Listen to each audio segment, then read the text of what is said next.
Hi, friends. We are about to enter the period in our calendar known as the 3 weeks, the Bein HaMetzarim in Hebrew, a period of mourning and sadness when we remember tragedies which have befallen our people, primarily the destruction of the first and second temples, 586 BCE and 70 CE. Of course, we think also of the horror, the heartbreak of this year. Ein Hametzarim means between the narrow places, like Tsar, narrow, Mitzrayim, Egypt, Tzara, suffering. And we might wonder, why would we want to notice this? Why would we take time in this way? Would we not rather be blissfully unaware? Of course, the unawareness is not blissful. It keeps us trapped and imprisoned in our habits, in our impulses, without choice. Without awareness, there is no choice. We just read last week a powerful story in Parshat Chukat. I first heard a teaching on this from my friend and colleague, Rabbah Mira Neshama Weil. The people are complaining about the journey they are undertaking in the desert. And because of their complaint, they say, "Why did you bring us out of Egypt?" To Moshe, to the divine, who responds by sending venomous snakes which bite and kill many people. The Bnei Israel, the Jewish people, then say, "Please, Moshe, intercede on our behalf," which he does. And he is instructed by the divine to make a snake and put it on a pole in the camp so that whoever is bitten by a snake will look at this model and live. And the lesson that we are taught is that sometimes it is enough just to look, just to see, and to see even what bites us, constricts us, what is painful.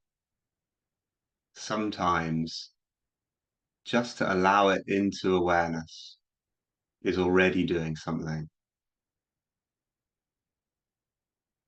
Let's try this out in a short practice, inviting you to find a posture, some combination of stability through the base of the body, dignity in the way that you're sitting, standing, or lying down,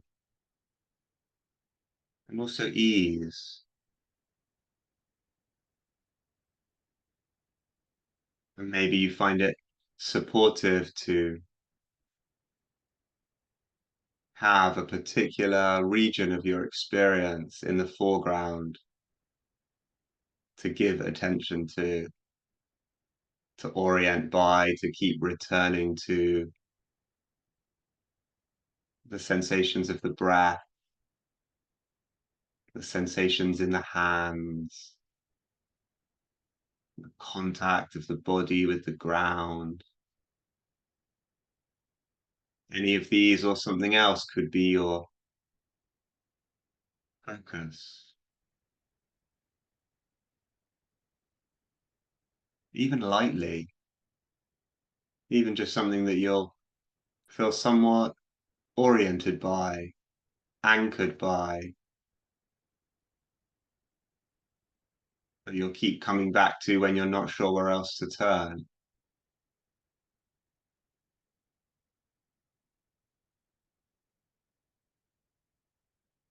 How about, as you do this, seeing also what else is here? What wants to be acknowledged? We say Modeh ani every morning, usually translated as I'm grateful. Modeh ani lefanecha, lefanayach, I'm grateful before you. But it also just means I acknowledge. I acknowledge what's here. Some tightness in the belly or the legs or the back, or the face. Some sadness, maybe, or anger. Some lightness. Some sense of disconnection, connection,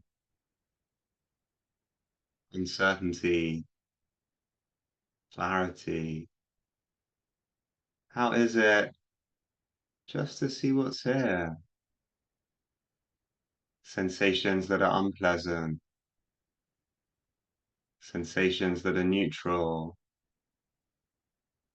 sensations that are pleasant,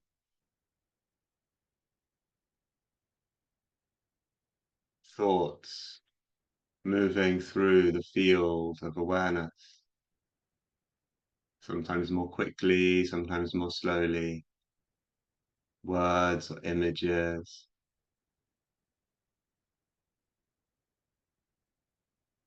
Perhaps you notice, taste the kind of relief of acknowledgement, just letting what is here be here, not even having to say what it is, not even having to identify it all, wrap your head around it all, just to allow is already doing something. There's a kind of gentleness, kind of trust that we can allow what is here. It's here for now, and it will change, as all things do.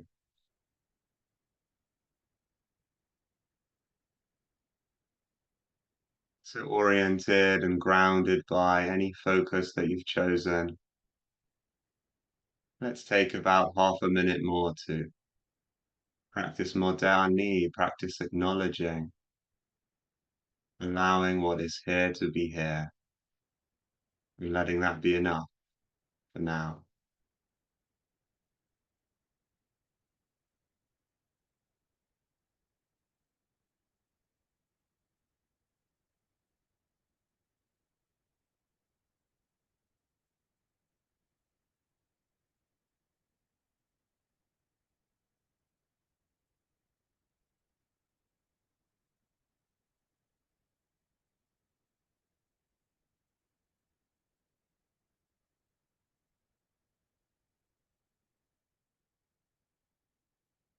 So I invite you to take your time